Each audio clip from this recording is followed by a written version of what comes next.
Hi, I'm Barb, and I am going to be demonstrating how to use a quill and write. So we are at the Tellico Blockhouse, which is 1794 to like 1807, and so you would have seen people writing with quills. This is a turkey feather, and I'm using walnut dye. So my walnut dye is in here.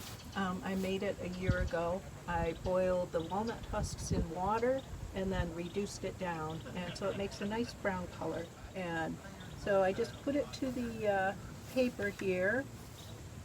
Let's see, what should I write? I'll just go with the, oops, and I've got a big blob of ink. So what I probably should have done first is blotted it on the side paper to make sure I didn't get huge blobs of ink. So let's see, I'll try the and again. And now it's kind of drying out a little bit. So some of the lettering is a little bit different. So I find that S's do not look the way that I expect them to, kind of for modern day cursive, but there are plenty of letters that do look like modern cursive writing. And so I have, let me show you my paper here. So this is the letter that I like the best. So it's a capital A here. I did this one yesterday, and this top part says, "Art improves nature." And so I figured out how to do that A because I have the Young Clerks something, it's a booklet on penmanship, and if I open it up, it has passages that I could practice with.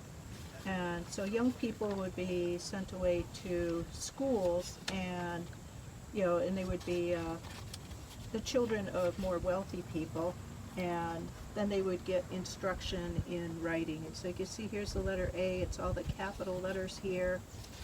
And so clerks, it would be good for clerks to kind of have this skill because they would be recording business transactions and ledgers, and also other business owners, and anybody who wanted the skill of writing. So this is a very nice booklet. And so if I were a young person, I might be kind of back here and practicing writing all of this.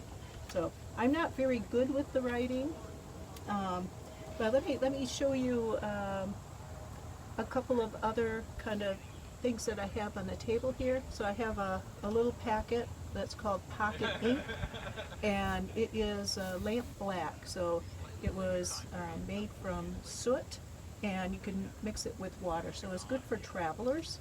The only drawback to it is if you were writing in a journal, then if it rained, your writing would kind of wash away.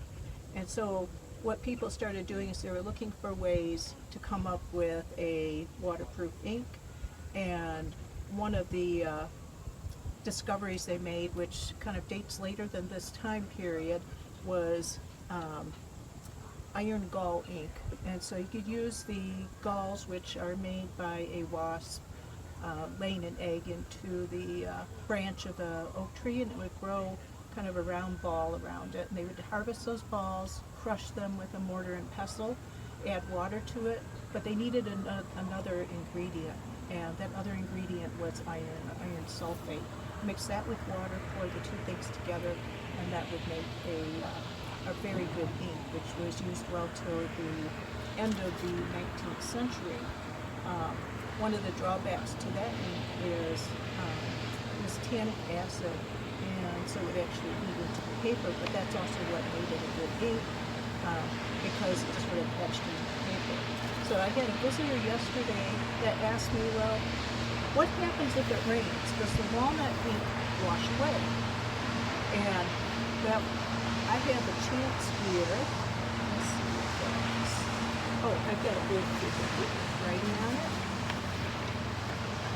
And I can let you see if it's a rainstorm, what happens to my writing.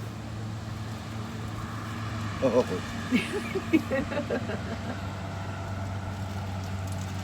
So yes, it does wash away, but not totally. So it leaves a very light brown impression.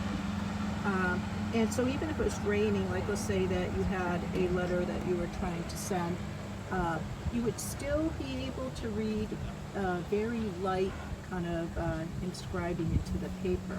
And so I have a dry piece of paper that I did this yesterday. And so there you can see kind of the writing on the outside of it. And let's see, there were some other feathers that were used. This one I think I mentioned earlier is turkey feathers. I can't remember if I said this already. No, you haven't. And they would also use any other large birds, so like eagles, geese. So the geese feathers were the most popular. They were strong and flexible, but any large feather would do the job.